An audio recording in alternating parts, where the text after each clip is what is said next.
Dua Koba, Kabupaten Bangka Tengah, Provinsi Kepulauan Bangka Belitung. Bagaimana keadaan kalian pada hari ini? Ibu harap kondisi kita semua dalam kondisi yang sehat dan penuh semangat untuk mengikuti pembelajaran. Ingat ya, patuhi selalu protokol kesehatan, menggunakan masker bila kita keluar rumah, dan mencuci tangan setelah kita beraktivitas dari luar rumah. Materi pembelajaran kita pada hari ini adalah administrasi transaksi, yaitu pada KD 3.4 menganalisis dokumen transaksi pembelian.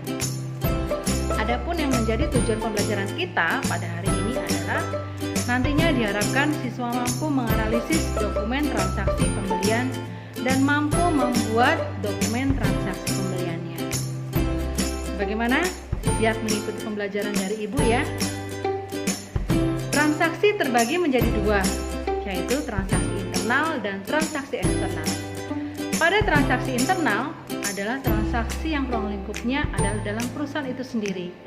Contohnya adalah pembayaran gaji pegawai. Sedangkan pada transaksi eksternal adalah transaksi yang melibatkan pihak-pihak di luar perusahaan. Contohnya di sini adalah transaksi pembelian dan transaksi penjualan barang dagangan.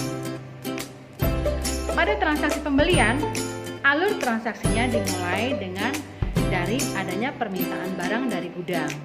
Setelah itu adanya surat permintaan, surat penawaran, order pembelian, surat jalan, bukti penerimaan barang, kartu persediaan, dan proses pembayaran. Ibu jelaskan satu persatu ya.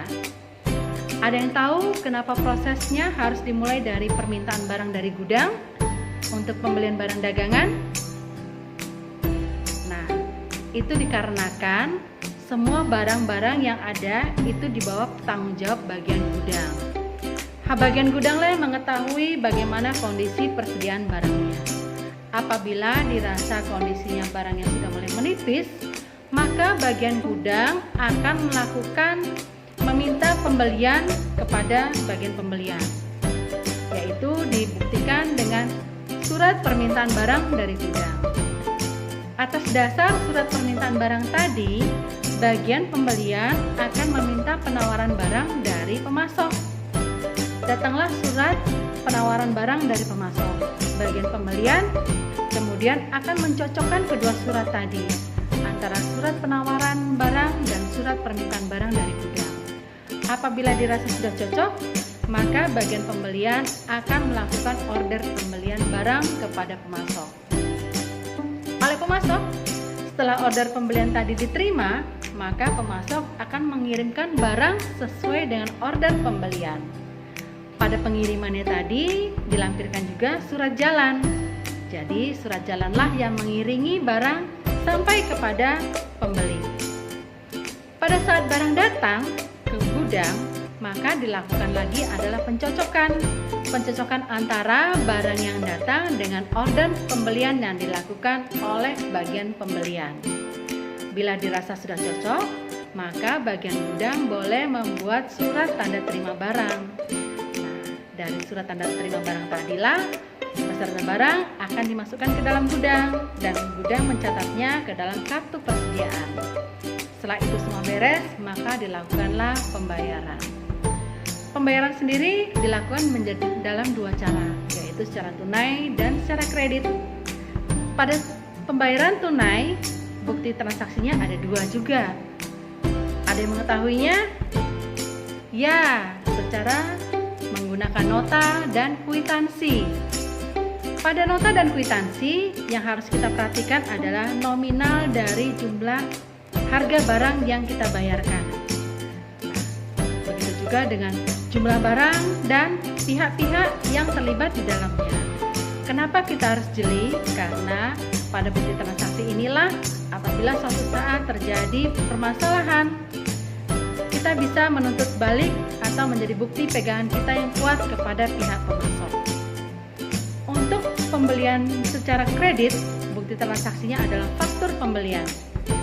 Di faktur pembelian sendiri nanti akan tertera syarat-syarat pembayaran seperti 2/10 N/30. Artinya adalah Pembayaran apabila dilakukan dalam 10 hari akan mendapat potongan sebesar 2% dari tanggal faktur itu diterbitkan. Dan lama waktunya adalah selama 30 hari. Jadi pada faktur pembelian, syarat pembayaran harus benar-benar diperhatikan. Jangan sampai kita lewat dari tanggal jatuh tempo. Pada kartu persediaan, yang perlu kita perhatikan adalah tanggal keluar dan masuknya barang, karena nanti akan mempengaruhi berapa jumlah barang yang ada di gudang. Dari kartu persediaan tadi, itulah yang menjadi dasar bagi bagian gudang untuk melakukan permintaan pembelian barang kembali kepada bagian pembelian.